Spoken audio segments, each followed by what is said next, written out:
Yeah, guys, I don't know what happened there, but it looks like that witch Jurgen Klopp was talking about at Anfield has made its way from Liverpool all the way down to well, I guess where me and Keith are in London. Ilyas, I've got no idea what happened, but look, what a win.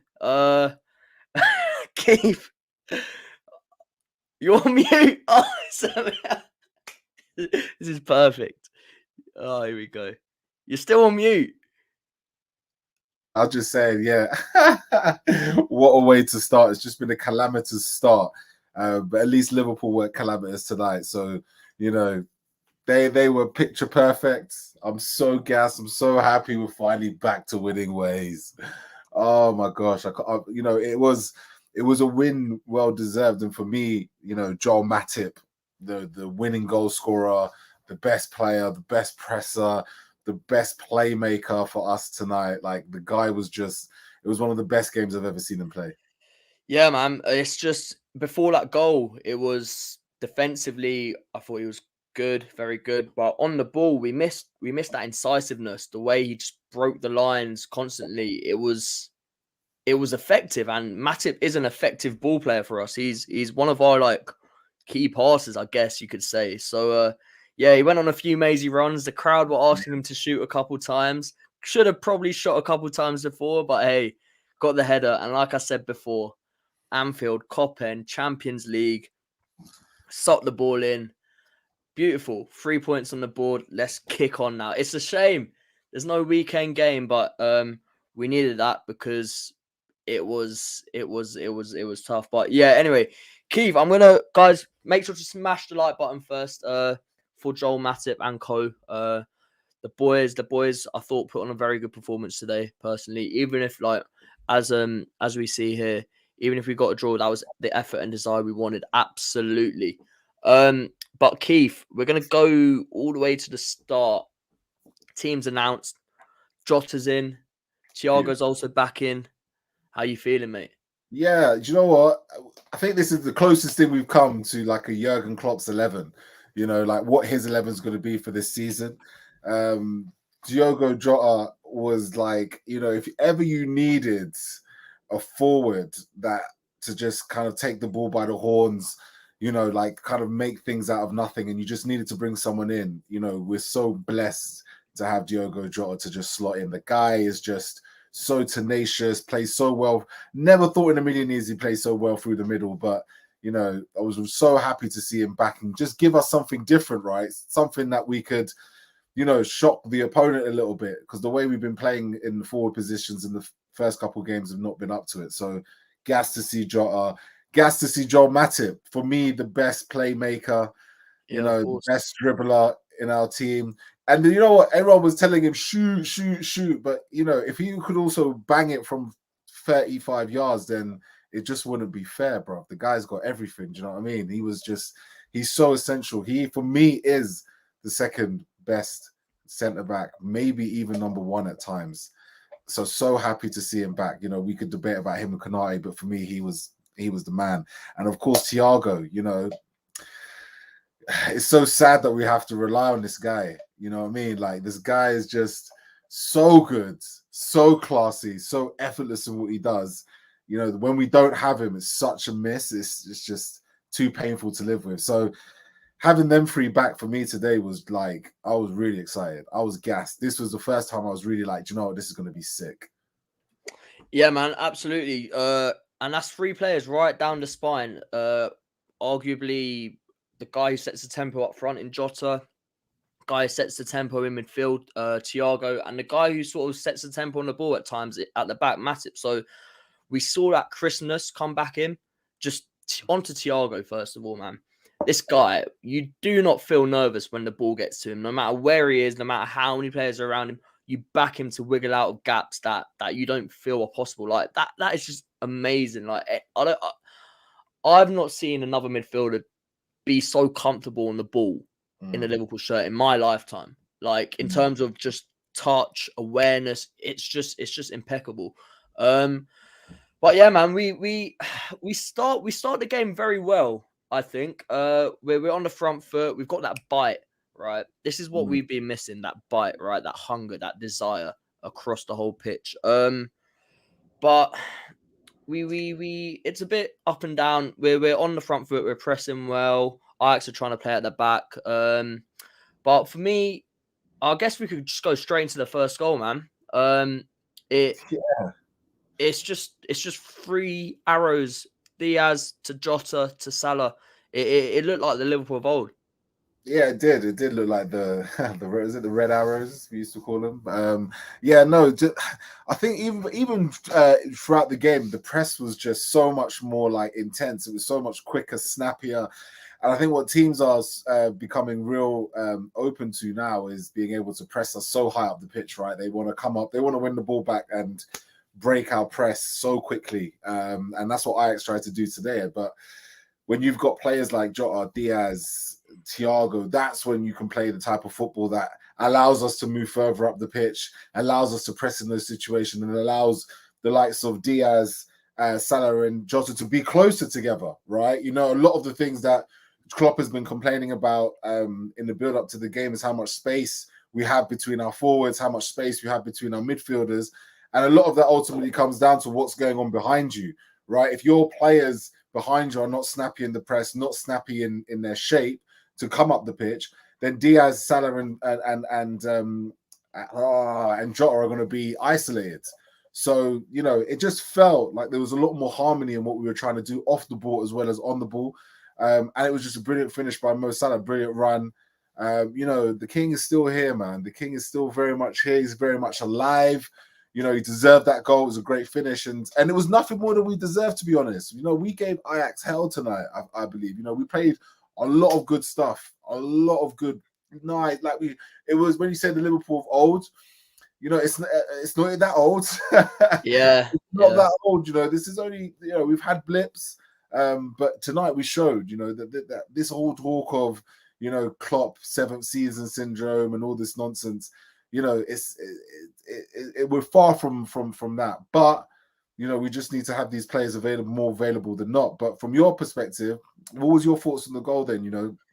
And this front three as well. Is this front three going to be, and to the chat, is this the front three now that we're going to hang our hat on for the coming weeks and months? Because they look really good tonight, especially Jota. I agree with you on the fact that looked like a Jurgen Klopp team, and because of primarily that front three, that sort of three nippy guys up front that will run for days. Look, Darwin Nunez is very early in his Liverpool career, but let's not take away the value of someone like Diogo Jota, right? That guy, I mean, I had him to score the first goal, right? He didn't score the first goal, but he played a big part in that first goal with the layoff to Salah.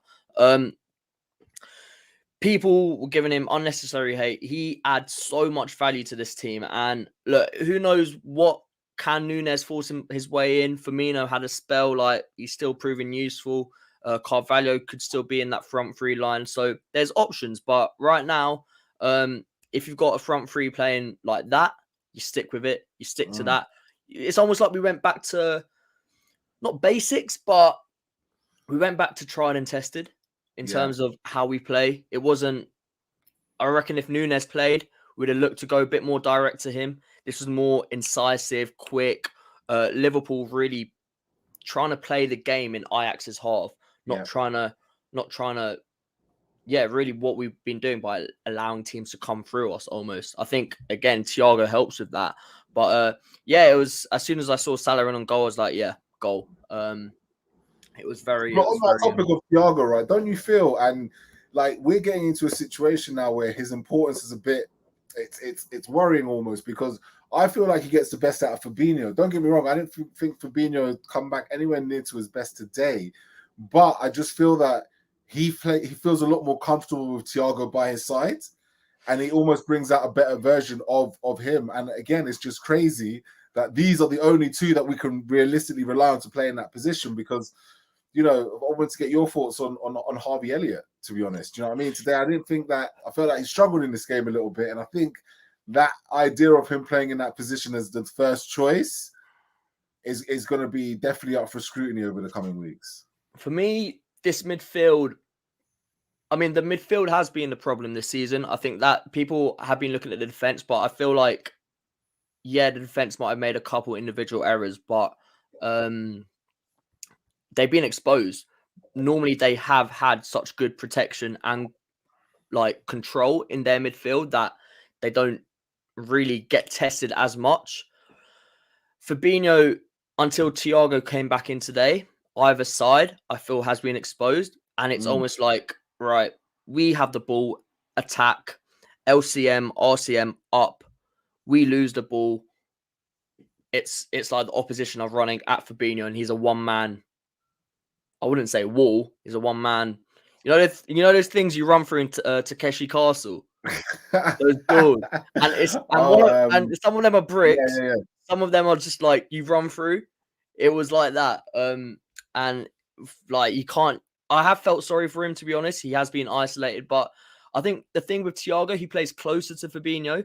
He sort of what he does is when we do have the ball, because he's infield, if we do turn it over, they can't slice through us down the middle because we have two guys in there, a bit of counter cover essentially.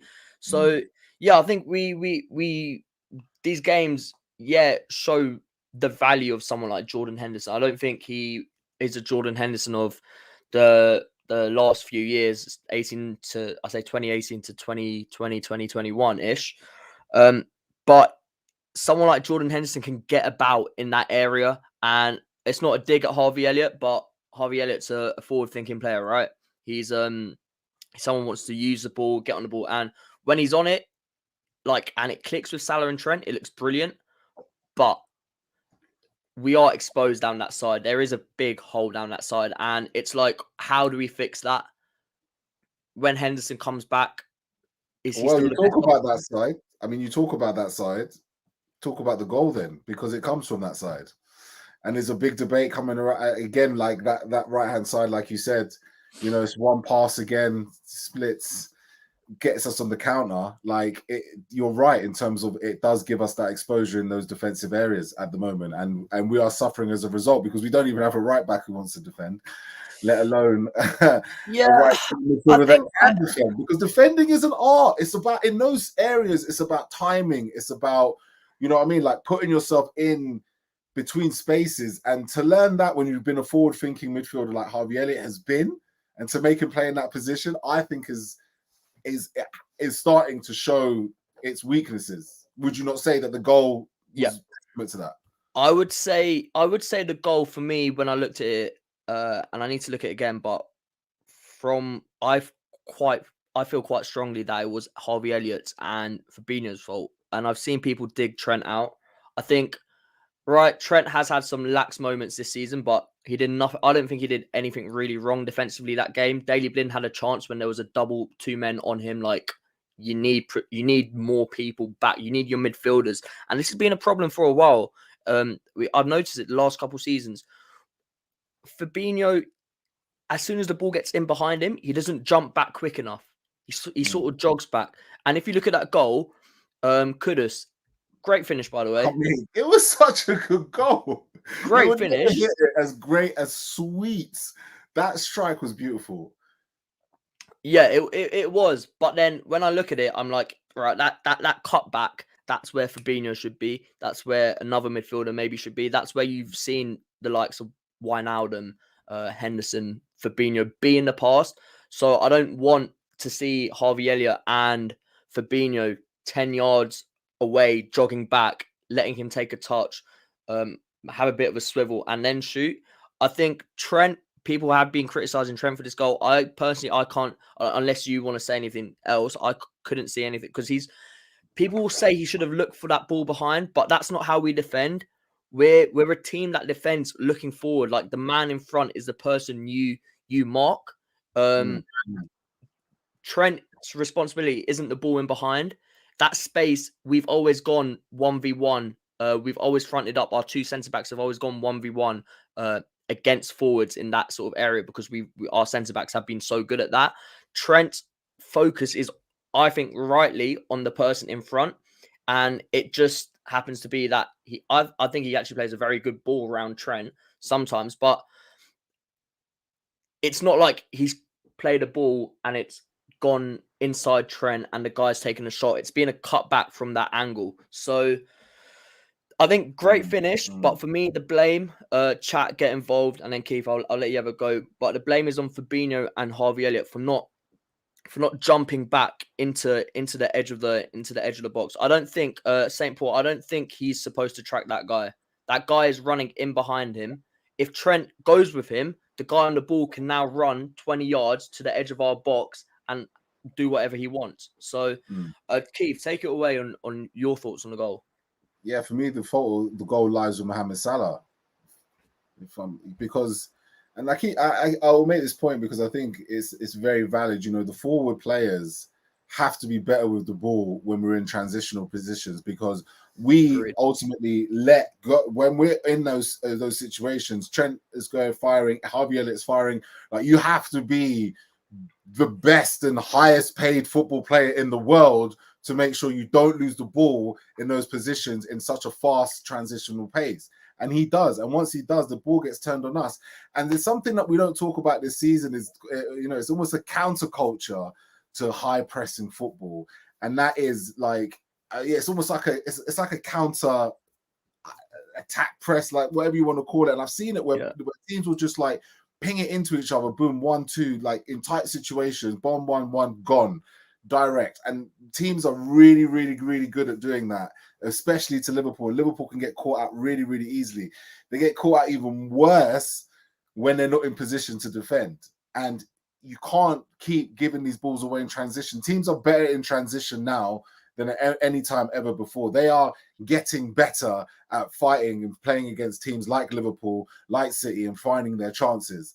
And, you know, Ajax found their chance. They picked that ball up and they just went bing, bing, bing, gone. All of a sudden, you got kudos, kudos to Kudus, because I'm sorry, like, again, Mo Salah shouldn't have lost the ball there. Anything that happens after that is in transition. Anything can happen. And, we've seen over the years players come to Liverpool and score bangers. You know, we remember the likes of Mido. He came down there once upon a time and did a madness. We've seen so many. Lautaro Martinez last year, if you remember, you remember, just out of nothing. Lautaro Martinez, I mean, what a strike! Some of the goals that get scored at Anfield, you just sit there and you think to yourself, "Damn, what a strike!" And that was so. Shout out to Ice. It was their only chance, like really, their only real big chance, and that's why going into halftime and stuff, I was kind of confident that we were on the right track. Yeah, I do actually agree on the Salah. There was a warning sign as well, I think about 5 minutes earlier, where Salah did the same thing. I agree in transition. I understand you can be isolated up there, but you're Mohamed Salah. Your touch should be good enough to protect the ball, right? You don't have to just think about going forward the whole time, because Liverpool are a team that if we get the ball up, Trent's on his bike, Elliott's on his bike, and then all of a sudden you vacated the space. So we do need to be careful with that, because it's you secure the ball, and it's Sadio Mane did it very well. Used to get his body in the way. I thought Diogo Jota actually sort of protected the ball very well today. Salah's a strong guy. He needs to use his physicality a bit more. Get his body in the way, protect that ball, because sometimes I agree our forwards are just showing the ball to defenders and then ping pong, goal, ball in the goal, whatever. But I thought in the first half, man, we created. I mean, Trent nearly scored a banger. Jota nearly scored a banger. We were definitely on the up. Van Dijk, the corners were coming in left, right, and centre. We got back to our best there. We really got back to our best. I thought Costa Tsimikas, if we're going to go into the second half. Yeah, let's go, man. Like for me, what a second half from a Liverpool player. What a second half. It wasn't just the qualities of those crosses and those corners that he was putting in. It was the tenacity, the defensive side of the game. He was there's one situation where he just runs back.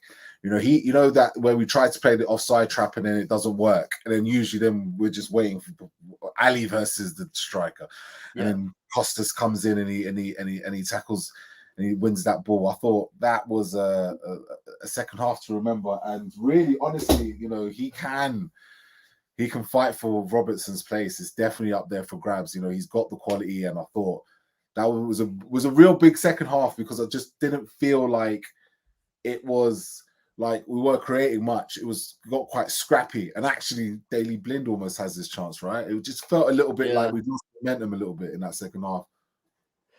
Yeah, I mean, the first couple minutes of the half were up and down, right? I think they had a chance that they tried to claim a pen, and Jota went up the other end, and then for like, I say 15, 20, 25 minutes, it was just a bit of a lull.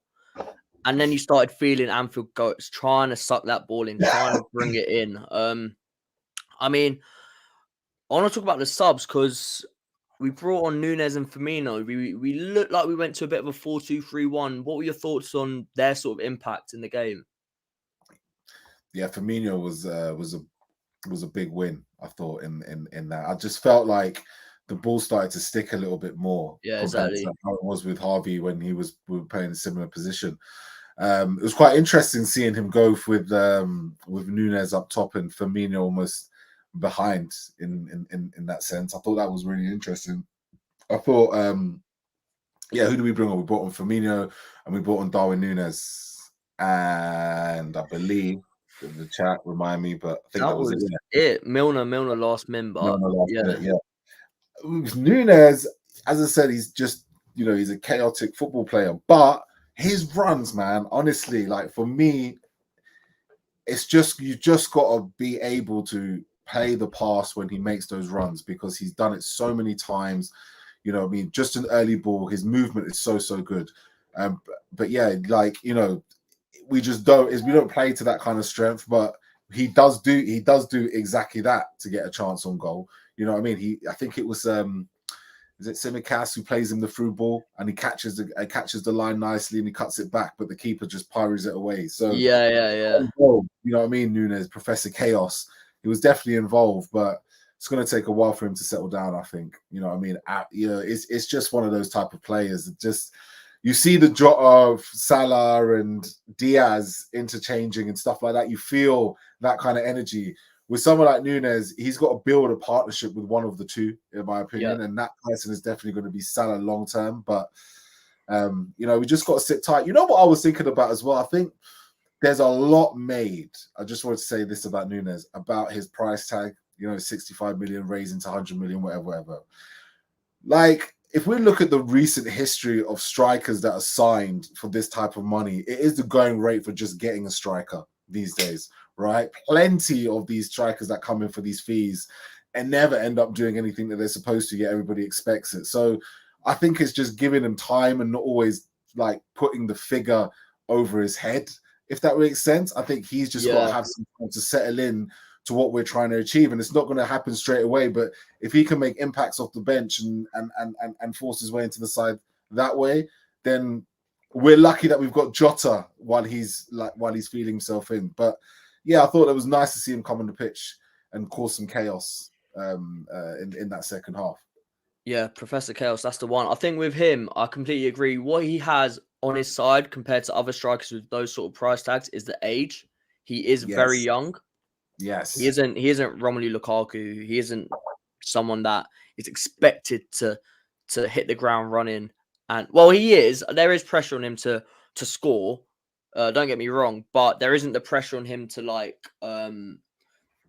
don't know, lead us. Essentially, we still have mm, Mo Salah there. We still have Luis Diaz, Diogo Jota, these types of guys that can take on the mantle. So, like the chaos, I agree. If he doesn't know what he's doing, which I sometimes think is what is he's thinking, then how's the defender gonna know? Like, yeah, we know what Salah's gonna want to do. Most of the time, he's gonna want to cut in. mm. Luis Diaz most of the time is going to want to cut in. What's Darwin Nunez going to do? Don't Sometimes he gets know. to the byline, he plays a crossing, and he's actually a player where when he has less time to think about things, he's Oh better. wow. He's instinctive like that. That I think about that volley against Everton. He just hit it. He didn't think about it. He just hit it, and it could have been a banger. Nelly scored again today. Dragged the shot, fair enough, but he gets in positions, and the fact that he's showing that passion, I think the crowd, the fans, are really gonna endear to him. And the goals will come. We're too early in the season for anyone to call him a flop. Whatever it's the world is so reactive nowadays. someone can go 2 games without scoring. Salah went, I don't know, 3 games, whatever, without scoring. People were saying he's finished. Mo Salah isn't finished, right? It is what it is. Harry Kane goes spells of 10 games without scoring. It is what it is. People, yeah, everyone wants to write the story, want to finish the story before it's even written. And I think that is going to be the case. But it's interesting to see, from my perspective, how he's going to fit into this. But, I mean, we could talk about 100 million price tags all we want, but let's just talk about what what money can't buy, and that is class. And Joel Matip's got plenty of it. We deserved that goal from the corner. We really did. We played so many chances, and what a header, what a ball. Costas, Joel Matip, game winner. How did you feel about that, bro? Mate, I saw it. I didn't think it went over the line, and I was like, typical. Mo Salah's just hit a shot that's looped onto the crossbar. Matip's just had a goal-bound header cleared off the line. Then I heard the whistle go. I was like, all right. Then I saw him point to the spot. I was like, all right. Then I saw the crowd. I was like, yeah, dub. But yeah, we like I said, the cop end sucked that ball in. And look, you said it at the start. Those wins are the wins you love. Those are the ones that build the momentum, get the spirits up, get the crowd on side. If we won that 2-0, having Salah and Jota scored in the first half, the vibe wouldn't be this exciting. People wouldn't be this up for it. And don't get me wrong, I don't want to be winning like that all the time, but sometimes you need those bits of momentum. Fair enough. The same thing happened against Newcastle, and we didn't kick on. But now we don't really have the pressure. I think, we don't have a game for over 2 weeks? Yeah, we've literally got like another pre-season, effectively. And you know what? To be perfectly honest with you, all of this has come at an absolute perfect time for these boys. Let's just get it straight. At the end of the day, this kind of time for themselves and to get back. You guys, I 100% ESO think that Virgil should have scored from a corner today. Absolutely, he had so many chances to score. But the keeper made some great saves. Some of them were straight at him. Virgil could have had a hat trick today. The keeper looked like what's his name? Jimmy Bullard. I was so confused because Ajax are this really youthful team, right? And they've got this grey-haired, grey-bearded guy just making saves left, right, and centre. I'm like, what's going on? But yeah, he had a decent game. But I agree, Virgil should have scored, man. I think, yeah. But Keith, let's talk about. Well, we talked about the goal. How did you feel? What was your instant reaction? Yeah, man, just over the moon. You know what I mean? Just like, it was quietly satisfying. Usually I shout the house down if we score a winner. I think this one was a little bit more somber. And it was just nice. It was nice to see us get something that we deserved for once. We fought for it, and this season, I've said it on here many times. You have to roll your sleeves up with the boys and fight, because nothing's going to be handed to you. I think there's a lot of Liverpool and always will be the team to beat, and I think the boys really, they are under maximum pressure every single week, have been for months, for years. And, sometimes you just take these things for granted. You think you can live this life. Many of us couldn't live a life with that kind of pressure on top of you 24/7 in terms of, what's expected of you by millions of others. So that relief, exactly like you, it was a relief, I think, more than anything. And a relief to the boys, allows them to be a bit more cheery. I'm sure we'll see some photos of them training in the training complex, etc. And we'll see a bit more media. They'll pop their heads up, and it'll be nice to see as well. So yeah, take the good vibes into the season. The season's a long season, and we've still got all the quality in the world to make a big impact. Wherever that may be, we'll see. But with the qualities there, it's just we need it available more often than we have right now. Yeah, man, spot on. Quick super chat from Jamie Keegan, one of the main men. Come on, Red Fellas, a few times. Top players back and results performances improved. Agreed. Yeah. There but we go. Keith, go on. No, I was just going to say, it shows, you have your best players, you play your best football. It's as simple as that. So it's not, it's not always guaranteed. Yeah, I echo your thoughts. I do think about that Thiago thing and think, why do we have to rely on him so much? Why? Because we know he can't play every game this season. And it's just, when he's there, it's amazing. we look a different team. But when he's not, you just see the difference. We need someone else to start stepping up. We need Naby Keita to come back. We need Arthur to hit the ground running. There's still things we need because, quite frankly, like getting out of the hype around this game, can Thiago play every single game from now until the end of the season? Realistically, probably not. So we're going to need other people to step up. We're going to need Fabinho to take it up a notch. I thought what Fabinho did have today, he had his bite back, right? He had that sort of, he was on the front foot trying to win balls. There were a couple like fouls, which the ref blew, which were just not fouls. But yeah, we had that, like you said at the start, we had that snappiness back. We had that sort of Liverpool aggression, get the crowd on side. The crowd really came alive in the second half, and it was a thing of beauty, really. Just Liverpool Champions League night, Anfield. It felt like I guess a vintage noughties Liverpool FC result. Couple more before we wrap up.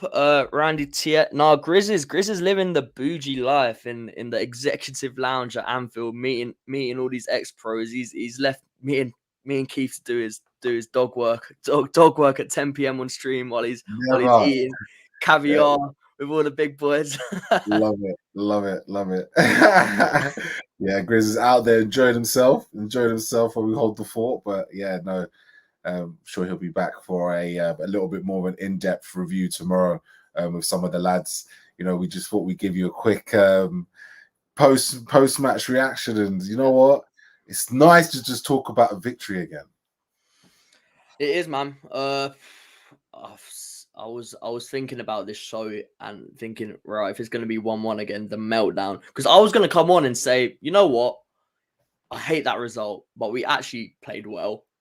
Like exactly. I said it, I tweeted it. We're playing well here, despite we're drawing. But yeah, Keith, just last one before we sort of wrap up. Where do we go from here? We've got a break. It's now, the season is now, it was meant to be pre-World Cup, post-World Cup. Now we've got this sort of Act 1 before the international break. Act 2 is now, I guess, the run after the break into the World Cup. And then Act 3 is going to be beyond that. What do you think? Do you think good or bad we've got this break? And how do you think the boys are going to come back for the game after the international break? Breaks only positively impact a team with the largest amount of injuries in the Premier League. So for us, you know, this international break couldn't have come at a better time. But obviously, we've got to hope for luck, right? Luck's really got to be on our side because many of the boys are still going on international duty, right? And anything can happen.